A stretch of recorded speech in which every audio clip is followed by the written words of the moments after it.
क्योंकि इस मुल्क में जो सियासत का महवर है वो है नो कॉन्फिडेंस, अदम एतमाद की तहरीक, और उसके लिए क्या अपोजिशन मुकम्मल तौर पे तैयार है? ये कन्फ्यूजन है। मतलब कहीं अपोजिशन की बातें लोगों को सच लगना शुरू हो जाती हैं, जब वो फवाद चौधरी साहब को सुनते हैं तो लोग कहते हैं कि नहीं, government is still on their fields. तो एक्चुअल रियलिटी अंडर बैकड्रॉप में चल क्या रही है? क्योंकि आपकी मौलाना साहब से भी मुलाकात हुई है, तो ज़रा हम चाहेंगे ज़रा डिटेल में अगर कुछ अपोजिशन के हवाले से बता सकें।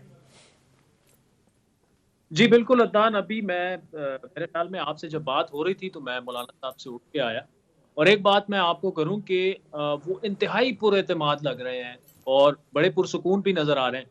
अब जब हम इस्तिफसार करते हैं कि मौलाना साहब ये इतना एतमाद कैसे आ गया, तो वो मानी खेज मुस्कुराहट में उसका जवाब देते हैं।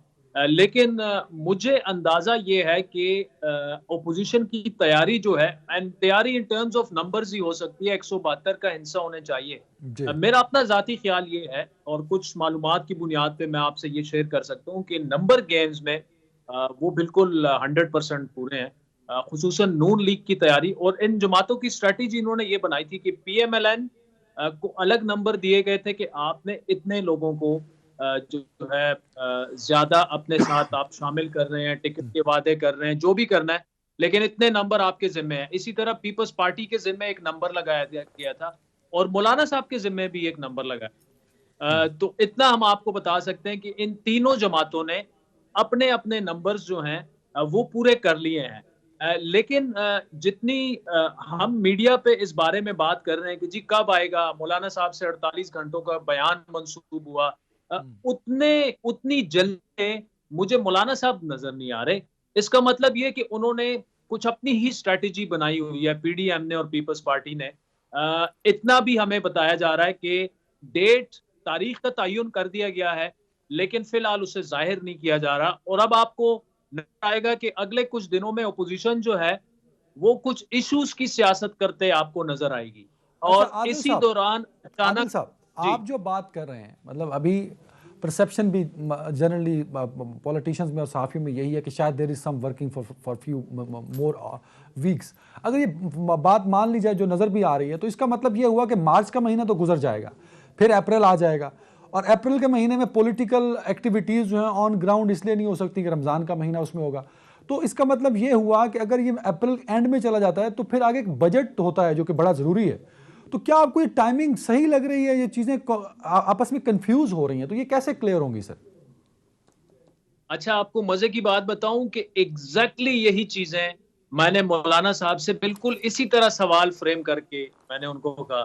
जी। उन्होंने मुझे ये जवाब दिया। मैंने उन्हें कहा कि मौलाना साहब, ख्याल ये है कि आपकी ये जो अदम एतमाद है ना, ये 2 वीक ऑलरेडी लेट हो गई है। तो वो फिर मुस्कुराए और मानी खेज मुस्कुराए साथ मुझे कहा कि नहीं, एब्सोल्युटली नॉट, बिल्कुल नहीं, we know what we are doing, हमारा अपना टाइम है, हमने वो तयन उसका कर दिया है, और हम बिल्कुल टाइम पे लाएंगे। आई पर्सनली थिंक, इससे पहले तकरीबन कोई हफ्ता पहले मेरी शहबाज शरीफ साहब के साथ बड़ी एक तफसीली मुलाकात हुई थी। तो अगर मैं सम अप करूं तो आई थिंक कि ओपोजिशन इतना सा भी लूप होल नहीं छोड़ना चाह रही कि अगर वो इमरान खान के खिलाफ जाते हैं और अदम एतमाद लाते हैं, तो उसमें इतनी छोटी सी भी 1% भी गुंजाइश ना हो कि उन्हें शिकस्त हो। क्योंकि अगर इमरान खान ये मार्का मार जाते हैं जी। तो फिर अगले 6 महीने तो वो नहीं जा रहे, और वो बड़ी स्ट्रांग पोजीशन में वो आगे आएंगे, क्योंकि कुछ प्रोजेक्ट्स उनके कंप्लीट होने हैं, और फिर वो एक अलग सर बयानिया लेके आएंगे। जी आदिल शाहजेब साहब, क्या अपोजिशन के पास अब चांस है कि अब अदम एतमाद के अलावा किसी ऑप्शन की तरफ चले जाएं? मेरे ख्याल में ओपोजिशन ये फैसला कर चुकी है कि अदम एतमाद आनी है, और अदम एतमाद का मतलब जो है वो सिर्फ और सिर्फ इमरान खान के खिलाफ अदम एतमाद आनी। क्योंकि मुख्तलिफ ऑप्शन थे, हम सुन रहे थे स्पीकर के खिलाफ भी आ सकती है, सीएम पंजाब के खिलाफ भी आ सकती है।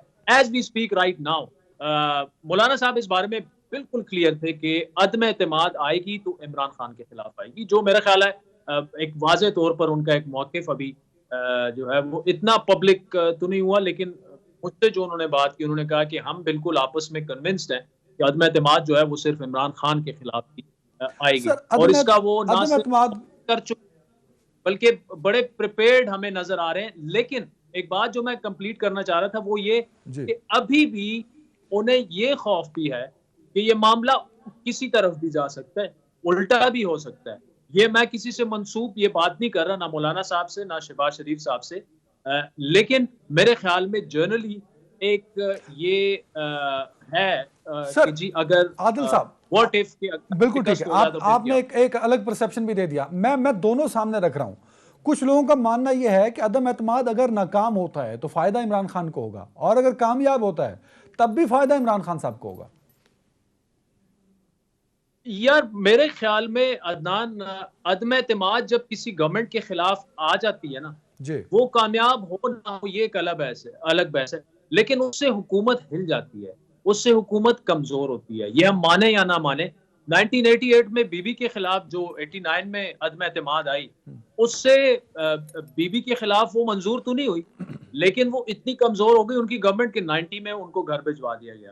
तो ये आप नहीं नहीं नहीं, अदम आदिल एतमाद भाई, आदिल भाई, कम अज कम मुझे ये पूरे पाकिस्तान को पता है कि आदिल शाहजेब इस्लामाबाद पार्लिमान में बैठकर, पार्लिमान के ऐवानों में बैठ के सहाफत करता है।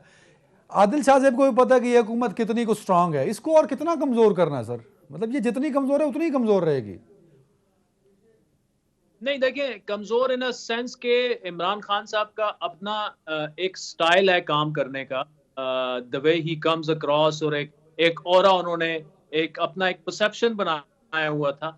इस अदम एतमाद के आने से वो परसेप्शन टूटा है, उस परसेप्शन को वो कमजोर हुआ है। वो चल के चौधरीज के पास खुद गए हैं, मोनस इलाही के साथ, जिनका वो चेहरा देखना पसंद नहीं करते थे, और ये मोनस इलाही ऑन द रिकॉर्ड कह चुके हैं, उनके साथ बार बार मुलाकातें कर रहे हैं। एमक्यूएम के पास खुद जाएंगे। ये लोग मिन्नतें करते थे मुलाकात के लिए, 3-3 महीने इनको टाइम नहीं मिलता था जनाब फेडरल मिनिस्टर्स को या चौधरी परवेज इलाही को खान साहब के साथ। तो जी इस किस्म का नुकसान मैं बता रहा हूं कि इमरान खान जो है इस लिहाज से भी काफी वो इतने बिल्कुल जिस तरह से एक पार्टी लेट जाती है, इस तरह तहरीक इंसाफ अपने इत्तेहादियों के सामने बिल्कुल लेट ठीक है, जाएगी, बिल्कुल क्योंकि ठीक है। इस आदिल शाहजेब साहब, वक्त विन मेजर वो मेजर रोल चौधरी परवेज इलाही है। कौन प्ले कर सकता है इस अदम एतमाद के लिए? इमरान खान साहब के अपने लोग, इत्तेहादी, या जहांगीर तरीन ग्रुप? देखिए मेजर रोल अगर ओपोजिशन की तरफ से आप कह रहे हैं तो ऑब्वियसली मौलाना साहब हैं, जरदारी साहब हैं और शहबाज शरीफ साहब हैं। तीनों ने 30% अपना काम किया हुआ है, अब 10% इन्होंने मिलके करना है। अगर इमरान खान की आप बात करें तो मेरे ख्याल में सादिक संजरानी अगर निकल आए मैदान में खुल के इमरान खान को बचाने, तो फिर शायद मुकाबला जो है वो इंतहाई टफ होगा। हो सकता है 2-3 वोट से पांसा या पलट जाए और या बेड़ा पार हो जाए। बिल्कुल ठीक। अच्छा, इस सारे रोल में मैं इमरान खान गवर्नमेंट की तरफ से बात कर रहा हूँ। खान साहब के अपने जी, लोग होंगे, या वो तरीन ग्रुप हो सकता है, या इत्तेहादी रोल प्ले कर सकते हैं? मेरे ख्याल में खान साहब के अपने लोग टूटेंगे, और मेरा अंदाजा ये है कि वो 20+ में टूटेंगे। वो 30 भी हो सकते हैं। आई वोंट बी सरप्राइज कि अगर 30 लोग हों तहरीक इंसाफ के अपने। ये मैं इत्तेहादियों की बात नहीं कर रहा। अच्छा आदिल शाहजेब साहब, ये जरा कौम को हम बताते रहे कि ये क्योंकि सीक्रेट वोटिंग इस पे नहीं होगी, अदम एतमाद जब भी होगा तो ये असेंबली के फ्लोर पे आदिल शाहजेब है तो वो खड़ा हो जाएगा, अदनान अंदर है तो वो, क्या ये पॉसिबल है कि ये नंबर सामने आ सकें? जो मतलब ये बड़ा कंफ्यूजिंग है वैसे। ये होगा इसी तरह, ओपन आना पड़ेगा सबको, और जिन जिन लोगों से टिकट्स के वादे हुए हैं, जाहिर बात है उन्होंने वो अपना मुस्तकबिल जो है वो पीटीआई में नहीं देख रहे, तो उनके लिए तो ये विन विन सिचुएशन है कि वो 3.5 साल गवर्नमेंट में भी रह गए, उनको फंड्स भी सबसे ज्यादा मिले, और आखिर में जाके उनको ओपोजिशन की मजबूत, फॉर एग्जाम्पल अगर मैं पंजाब का, सेंट्रल पंजाब का एक पॉलिटिशियन हूँ और मुझे नून लीग का टिकट मिल रहा है तहरीक इंसाफ में रहने के बाद, और वो सिर्फ इस वजह से कि मैं अदम एतमाद में खान के खिलाफ वोट दे दूं, तो मैं ऑब्वियसली अगर मैं एक प्रैग्मेटिक प्रैक्टिकल पॉलिटिशियन हूं तो मैं इसी तरफ जाऊंगा। तो बिल्कुल ठीक। वो कोई इशू नहीं है, वो सर लोग एक सामने मिनट है आ मेरे पास, जाएंगे। आदिल शाहजेब साहब, एक मिनट है, एक सवाल का जवाब। अदम एतमाद की तहरीक कामयाब होती है तो अपोजिशन की 3-4-5 बड़ी पार्टियों को फायदा होगा, दूसरी तरफ नुकसान सिर्फ तहरीक इंसाफ का हो रहा है। तो ये जो एक जमात का नुकसान करके 4 जमातें फायदा लेंगी तो वो फायदा डिस्ट्रीब्यूट कैसे होगा? कितना फायदा हो सकता है सबको?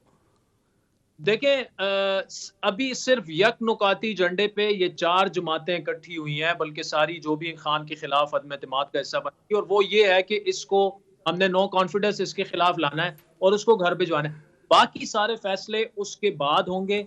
ना बिल्कुल ठीक, वजारत उज़्मा का कोई फैसला हुआ है और ना फौरी इंतखाबात का कोई फैसला हुआ है। बिल्कुल सही। बहुत एक बात शुक्रिया आदिल शाह से वक्त देने के लिए।